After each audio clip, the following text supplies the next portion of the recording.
Shalom, shalom, shalom. Que le Seigneur vous bénisse. Alors, il est exactement 1h du matin chez nous à Abidjan. Et je ne sais pas quelle heure il est chez toi, mais d'ici, je te transmets les salutations de notre Seigneur Jésus-Christ. La grâce infinie au nom de Jésus-Christ. Il y avait un bon moment que j'ai stoppé les directs. Alors, par ce direct, j'annonce que les directs seront courants dans ces temps qui suivent parce qu'il y a beaucoup de choses à faire. Que Dieu vous bénisse. Nous allons prendre notre Bible dans le livre de 2 Rois. 2 Rois chapitre 4 à partir du verset 38. 2 Rois chapitre 4 à partir du verset 38. 2 Rois chapitre 4 à partir du verset 38. Nous prenons la parole du Seigneur.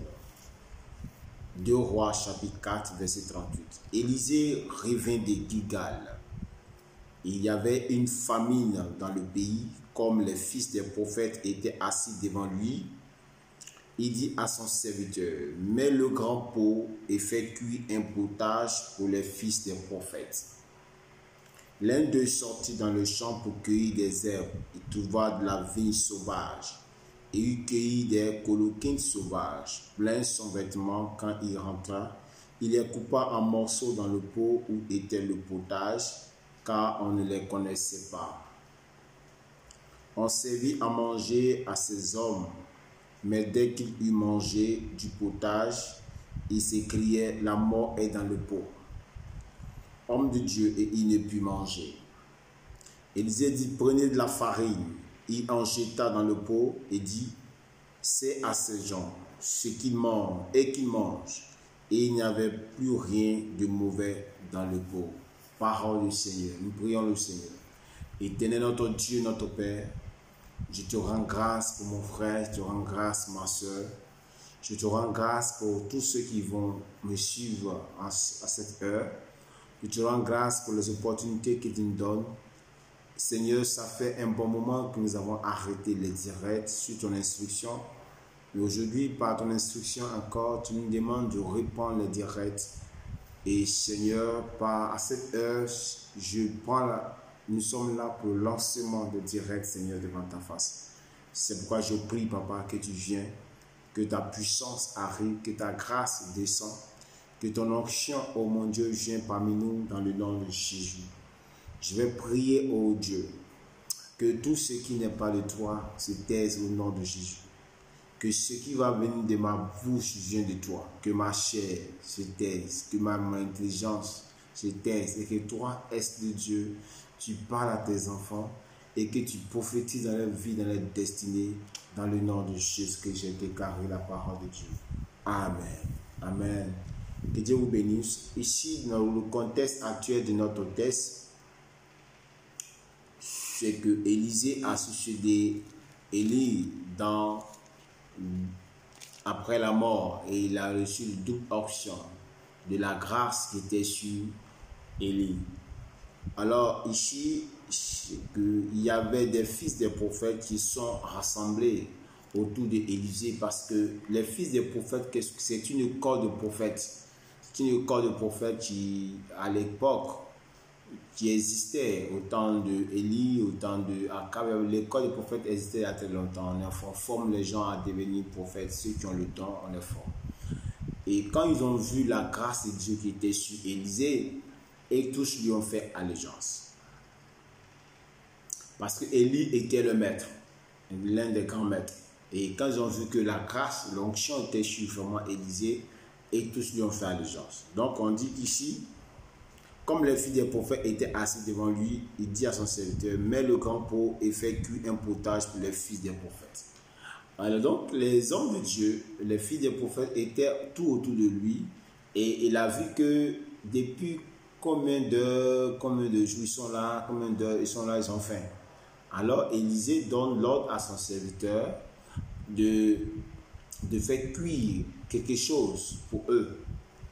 Un potage, peut-être que c'est un ragoût pour qu'ils puissent vraiment manger. Et le service, ils ont commencé à faire le feu, ils ont commencé à mettre les potages dans le feu. Mais ce qui paraît bizarre, c'est qu'il y a un d'eux qui se lève de son propre chef sans demander l'avis de quelqu'un et il se dirige vers la bouche. Il va vers la bouche, qu'est-ce qu'il va faire? Il s'en va, il coupe, découper les herbes sauvages que ici qu'on appelle, on dit des coloquins sauvages, et il a rempli son vêtement, son boubou, et il est arrivé, il a découpé ces trucs-là et il les a mis dans la marmite ou surtout le potage. Et ils ont tourné, c'est cuit. Maintenant, l'heure de servir, ils ont servi, ils ont commencé à manger, ils ont vu que c'était amer, on ne pouvait pas manger. S'ils mangeaient, ils allaient tous mourir. Alléluia. Ils allaient tous mourir. Et les gens ont dit à Élisée, mais il y a la mort dans le pot. Élisée dit, apporte-moi de la farine. Et il a jeté la farine dans le pot. Et tout ce qui était comme mort a disparu. C'est-à-dire, même si le ragoût était amer, tout a disparu. On se communique. Alléluia. Alors, ce qu'on va expliquer, il y a 2 points saillants que nous allons toucher. 2 points saillants. Ouais, le maître Élisée donne l'ordre. Le maître Élisée donne l'ordre. Et l'ordre qu'il donne, c'est que il donne l'ordre à son serviteur de préparer des potages pour ses serviteurs. Dieu a parlé. C'est un prophète, il a parlé. Mais l'autre prophète, le jeune prophète, l'un d'eux, on dit l'un d'eux, verset 39, l'un d'eux, c'est-à-dire l'un des fils des prophètes, qui s'est levé de son propre chef pour aller chercher des coloquins sauvages, pour venir découper sans l'avis du prophète et mettre dans le truc. Ça veut dire que cet homme-là, ce prophète qui s'est envoyé lui-même, a un problème sérieux. Il a un problème sérieux. Regardez-moi bien. S'il s'est levé pour aller couper ses coloquins, cela sous-entend que il avait une connaissance de la chose.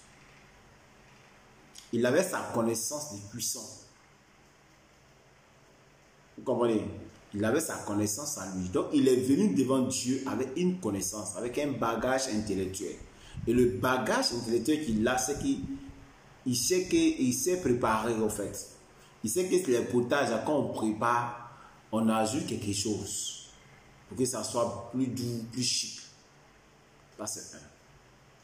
De 2, peut-être qu'il s'est dit qu'il a vu que le potage que le serviteur d'Élisée était en train de préparer n'était pas assez suffisant pour nourrir tous ceux qui sont là. Il a vu que c'est petit, en fait. Donc, il s'est dit, mais ça là, ça ne peut pas nourrir. Ça ne peut pas nourrir tous ceux-là. Donc, il est parti en brousse pour couper d'autres choses, pour venir ajouter, pour que la sauce ou bien le ragoût soit beaucoup. Donc, si on veut voir ce monsieur, il doit être gourmand. Amen. Vous comprenez? Donc, si on adapte le comportement de ce jeune prophète, de ce tutélaire prophète, à nous, à notre vie aujourd'hui, qu'est-ce que cela signifie? 1. On ne vient pas devant Dieu avec ses propres bagages. Avec Dieu, il faut l'obéir. Le problème de ce jeune, c'est il voulait ajouter sa connaissance à la connaissance de Dieu. Élisée a bien dit. Voilà ce qu'Élisée a dit. Il dit, mets le grand pot et fais cuire un potage pour les fils de prophète. Élisée a été bien précis. Fait cuire un potage. Donc son serviteur, il est en train de faire cuire un potage. Mais ce fils de prophète Il voulait ajouter sa connaissance à la connaissance de Dieu. Ce qu'il a fait, ce n'est pas mauvais. Ce n'est pas mauvais, mais il a mal fait. Il devait rester dans la présence de Dieu parce que l'onction est encore tout frais sur Élisée. Élisée fait cuire un potage. Et lui, il se lève de son propre chef. Il se dirige vers la bouche. Qu'est-ce que signifie la bouche? La bouche, c'est se chercher. Quand je vais en bouche, c'est-à-dire qu'il m'avait me chercher. C'est un lieu obscur. C'est un lieu où il n'y a pas de lumière. C'est un lieu où tout est possible. Or, il quitte la présence de Dieu pour aller en bouche. Qui l'a envoyé? Il quitte la présence de Dieu, là où se trouve la lumière, pour aller en bouche, là où se trouve dans les ténèbres. C'est parce qu'il veut faire quelque chose pour faire plaisir aux autres. Il s'est donné une mission qui n'est pas divine. Une mission qui n'est pas toute divine. De son propre chef, il se lève et il va en bouche. Donc, il veut aussi arranger Dieu, au fait. Ils disent que ce que Élisée dit de préparer ses petits, donc il veut compléter Dieu. Il veut aider Dieu. Mais comme Géasi, non, pas comme Géasi, comme, qu'on appelle ça, bon, on revient, alléluia. Il veut aider Dieu, alléluia. Il veut aider Dieu. Il a vu que ce qu'Élisée a demandé de faire est petit. Donc, il veut faire des grandes choses pour Dieu. Alléluia. 1. Ne quitte jamais la présence de Dieu pour aller en bouche. Soit disant que tu es en train de chercher quelque chose pour aider Dieu. L'adage dit « aide-toi et le ciel t'aidera ». Non, c'est faux. Laisse Dieu t'aider. Ne va pas en bouche pour aller chercher quelque chose, soit disant que pour Dieu là c'est lent, ou bien Dieu a parlé mais il faut faire quelque chose pour pouvoir compléter. Ne fais jamais ça. Lorsque tu t'en vas en bouche, tu t'en vas chez le féticheur, la bouche, comment tu connais la bouche? Le féticheur, le marabout, le bois de nuit, le péché, la sorcellerie, aller prendre les fétiches, les médicaments, ça c'est la bouche. Et qu'est-ce qui pousse ces personnes-là à aller en bourse? C'est le même esprit qui a animé le prophète là, le même esprit qui les anime. C'est-à-dire, pour Dieu là, ça ne va pas nous suffire. Le portail là, c'est tout petit, ça ne va pas nous suffire, on est beaucoup. Moi, je connais quelqu'un, il m'a appris que quand c'est comme ça, il faut aller couper des quelques feuilles là, des quelques concombres là, tu mets dedans. Et puis, quand ça donne beaucoup, ça donne doux et puis beaucoup. Pour en manger, on sera content. 1. De 2, qu'est-ce qu'il a animé encore? Le gourmandisme, l'envie d'être rassasié. Il a l'envie d'être rassasié. Il a vu que ça là, ça n'a pas fait son affaire. Il est égoïste, il veut être rassasié. Il veut avoir beaucoup. Donc, il allait en brousse. On se communique. Donc, quand tu as envie d'avoir beaucoup, là, quand tu as envie d'outrepasser ce que Dieu t'a donné, quand tu n'es pas satisfait de ce que Dieu t'a donné, tu es tenté d'aller en brousse. Il a vu les potages qui étaient là. Il a vu que c'est trop petit. Peut-être que Dieu t'a donné une voiture, tu t'as donné une petite 5 minutes, tu vois que c'est trop petit. Tu cherches beaucoup. Et tu t'en vas te faire pastorer ou bien te marabouter, tu t'en prends des trucs pour venir compléter ce que Dieu t'a donné pour que tu sois vu, pour que tu sois populaire, pour que l'on parle de toi. J'ai un conseil pour toi, va doucement, va doucement, va doucement. Reste dans la lignée de Dieu, reste dans le calme de Dieu, reste dans la parole de l'Éternel. Ne va pas en bouche. Sinon, tu vas envoyer quelque chose dans la maison de Dieu qui n'est pas bien. Qui n'est pas bien. Cet homme, quand il est parti, il est tombé sur des choses. Le diable, puisque le diable est là-bas, en fait, il a une connaissance de ses colloquettes, il a une connaissance de ces choses.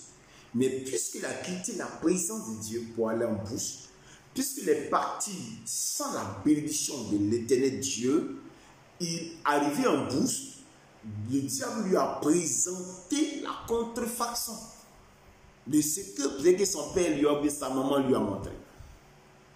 Et il a vu que c'est bon, ça ressemble, ça peut faire son affaire, pourtant c'est pas ça. Le diable nous propose toujours ce qui ressemble aux œuvres de Dieu, ce qui ressemble à l'onction, mais ce n'est pas l'onction. Le diable nous propose toujours ce qui ressemble à la volonté de Dieu, mais ce n'est pas la volonté de Dieu. Le diable nous propose toujours ce qui ressemble à l'évangile, mais ce n'est pas l'évangile. Et ce jeune homme, il a découpé, il a ramassé, il a mis dans son boubou plein, et quand il est arrivé, il n'a pas présenté ça au prophète. Il a pris son temps, il a découpé. Quand il découpe, certainement les gens lui ont dit, mais ça c'est quoi? Il dit, oh, ma grand-mère m'a montré. Ça ne l'a plus de moi chez nous à la maison. Ça sera beaucoup, et que ça se passera beaucoup, ça nous l'a salvé. On dit, ah, nous on ne connaît pas ça. Il dit, non, c'est comme ça. Il a découpé ses coquins sauvages et il les a mis tous dans la marmite. Donc quand ces gens vont en bourse, quand ils vont en bourse pour aller chercher, les gens disent, mais ça c'est quoi ça, papa, c'est quoi ça? C'est un peu bizarre ce que tu es en train de faire de aujourd'hui. Non! Ils sont inversés là, on ne sait pas d'où part. J'ai fait le sacerdoce. Ça c'est du mystère. C'est rien qui m'a montré. Et puis il envoie ça à l'église. La mamie c'est l'église. Tu envoies ça dans l'église où tout le monde est. L'endroit où on doit préparer pour donner aux enfants de Dieu. C'est-à-dire, l'église, c'est l'endroit où on prépare la parole de Dieu comme une nourriture que Dieu dit. Amen. Mais on prépare la nourriture pour servir aux enfants de Dieu comme ça, la parole de Dieu. C'est une nourriture spirituelle.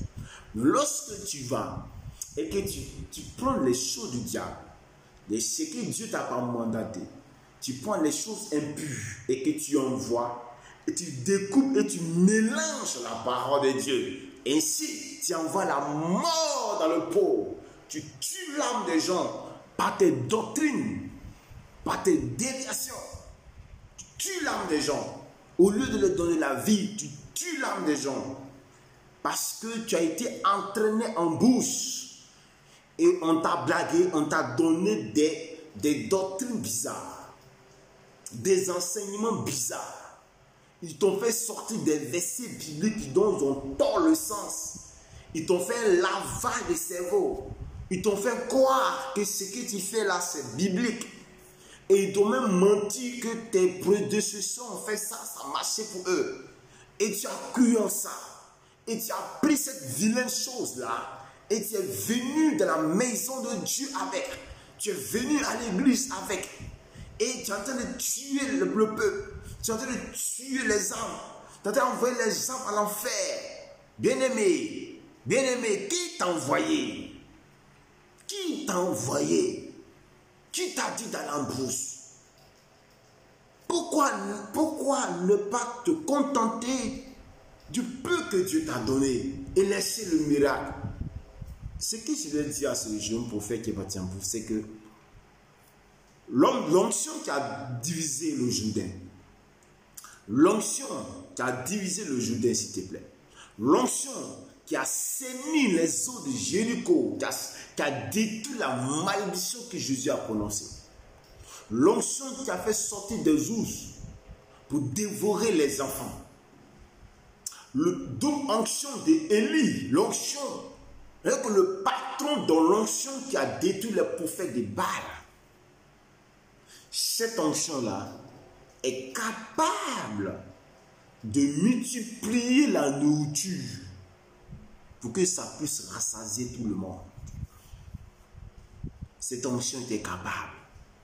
S'il a trouvé que ce que Élisée avait été petit, Il allait rester là pour regarder. Il ne connaît pas l'onction. Dieu se pourvoit lui-même. Dieu se pourvoit lui-même. L'Éternel Dieu est capable de multiplier ce petit ragoût que le serviteur est en train de préparer pour eux. Pourquoi aller en bourse? Pourquoi quitter la présence de Dieu pour aller en bourse? Pourquoi? Pour prier ton Dieu. Dieu va le faire. Pourquoi vendre ton âme? Parce que tu avais construit un temple. Pourquoi vendre ton âme? Vendre ce précieux, cette précieuse onction? Parce que tu veux une voiture? Parce que tu veux la renommer? Ça te servit à quoi?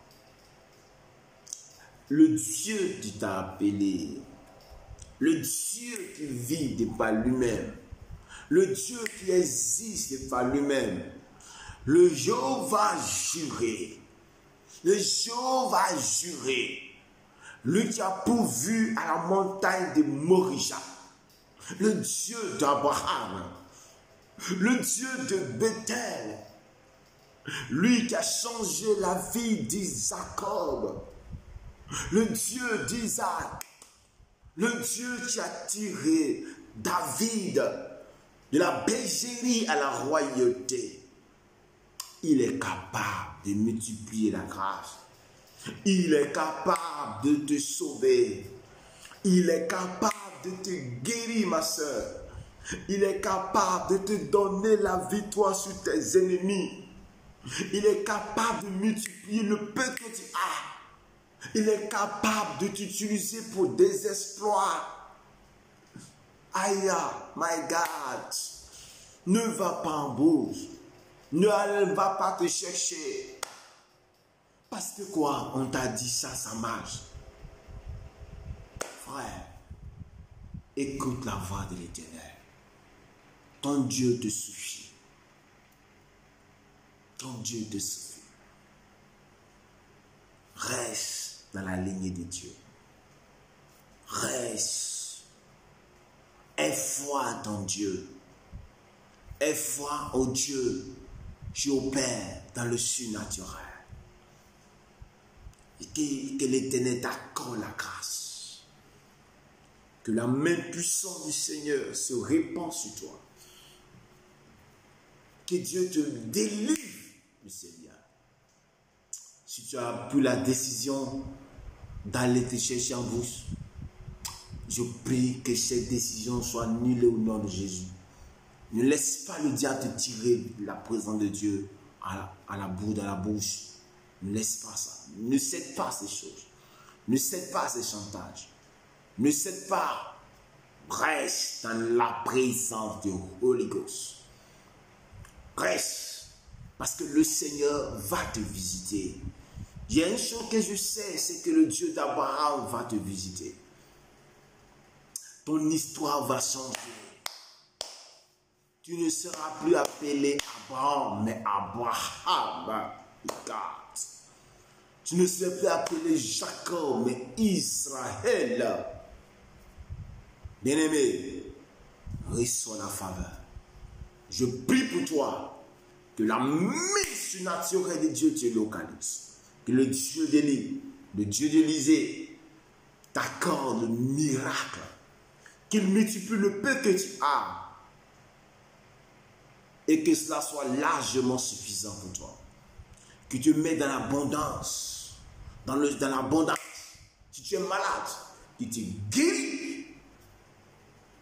Si tu as un problème, que ce problème soit réglé. Au nom de Jésus-Christ de Nazareth. Alors, lorsque les gens ont commencé à manger, ils ont commencé à avoir mal. Ils ne pouvaient pas manger. C'était amer. Ils savent que s'ils meurent, bon, ils voient qu'il dit la mort dans le prophète que ils mangent, ils vont mourir. Alors, Élisée a pris de la farine. On lit la parole de Dieu. Il dit il a pris de la farine. Amen. Et il a jeté dans le pot. Amen. Il dit, Élisée dit prenez de la farine. Prenez de la farine. Et il en jeta dans le pot. et dessert à ces gens qu'ils mangent. Il n'y avait plus rien de mauvais dans le pot. Élisée a recréé la parole. La farine symbolise la parole de Dieu. La farine, ça sert à faire du pain. Jésus a dit, je suis le pain de vie. Donc la farine a pour symbole la parole originale de Dieu. Donc Élisée a en quelque sorte a ramené la parole de Dieu, il a ramené la prédication de l'Église en quelque sorte sur la parole de l'Éternel. Il a recréé une parole prophétique. Il les a ramenés à la parole originale. Et cette farine, ce n'est que Christ. C'est le symbole de Christ. Alléluia. Laisse Christ venir dans ta vie. La mort va quitter. Ce qui était parti chercher, qui est en train de te tuer là. Ce matin, ce soir, je t'apporte Christ qui est la véritable farine. Qui va changer ta vie. J'envoie cette farine dans ta vie au nom de Jésus. Tu es parti te débrouiller. Où tu es rentré et puis aujourd'hui, la chose en train de te tuer là. Ce que tu es parti prendre. Et puis c'est en train de te tuer aujourd'hui. Regarde-moi bien. Reçois Christ de la farine. Reçois Christ de la farine. Reçois Christ de la farine. Et que la mort te quitte.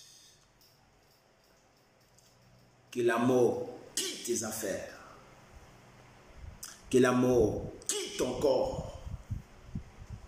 Que la mort quitte. Et que la vie de l'Éternel pénètre en toi. Reçois l'onction. Reçois l'onction. Reçois l'onction. Dans le nom de Jésus-Christ. Mort. Quitte. Tu es un jeune, tu me regardes. Ce que tu as pris qui est en train de te détruire, tuer tes enfants, te tuer toi-même. Jésus, reçois Jésus. Et sois libéré au nom de Jésus. C'est toi-même qui es parti chercher. C'est qui t'es parti prendre, tu es en train de te tuer. Ça dit, c'est en train de te tuer la chose. Jette-moi ça. Et reçois la farine. Jésus-Christ de Nazareth. Reçois Jésus. Que la mort quitte ta vie. Que la mort quitte ton âme. Que la mort quitte ta maison. Que la mort quitte tes affaires. Que la mort quitte ton foyer. Que la mort te quitte. Cette jeune dame qui vient dans mon esprit. Tu as vu, non? Tu es parti prendre la chose et tu viens dans le foyer. Tu es parti prendre la chose et tu viens dans le foyer. Et aujourd'hui, tu es en train de payer les conséquences de la chose. Parce que la chose est finie. C'est en train de te mélanger. Tu ne maîtrises plus l'homme. Tu ne maîtrises plus. La chose est en train de se retourner contre toi-même. Reçois Jésus, ma soeur. Je t'envoie Jésus là où tu es. Que la mort te quitte. Ne va plus jamais en brousse. Ne te permets pas d'aller en brousse. D'aller prendre cette chose, venir aider soi. Et t'aider comme Jean, Dieu est lent. Pour Dieu, là, c'est petit. Il va augmenter parce que tu as dit tant ça fait ça, tant ça fait ça. C'est pas bien. Que la main de Dieu soit sur toi. Que la grâce de Dieu te localise là où tu es. Que l'onction te saisit et t'apporte la vie au nom de Jésus-Christ. Je suis le révérend Jean Josué. Je réponds au plus de 125 45 18 49 55, c'est mon WhatsApp. Tu peux me contacter et on peut prier ensemble. De là, que Dieu te bénisse, que sa main soit sur toi, que sa grâce soit sur toi, que Dieu ouvre une porte dorée pour toi, que cette farine qui est Christ, qui vient dans ta vie, chasse tout ce qui est maladie, tout ce qui est pauvreté, tout ce qui est problème, tout ce qui est mort, dans le nom puissant de Jésus-Christ. Shalom à vous et que le Seigneur vous bénisse. Alors, nous allons faire beaucoup de directs, donc soyez connectés. Merci.